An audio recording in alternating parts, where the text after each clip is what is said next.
When it's time to replace your wiper blades, an authorized dealer can provide you with the right set for your vehicle, and you can install them yourself in just a few minutes.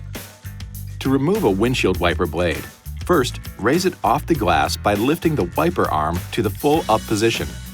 Next, flip up the locking tab to disengage it and tilt the lower end of the blade away from the arm. Use one finger to push the release tab toward the wiper arm and keep it steady while using the other hand to push the blade away from the J-hook and toward the windshield.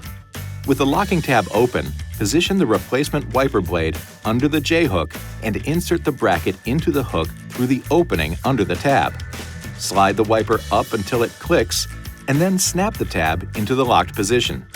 Now, just lower the wiper blade onto the glass and repeat the process for the other side. This video is not intended to take the place of your owner's manual. For complete details and other important safety information, please see your owner's information.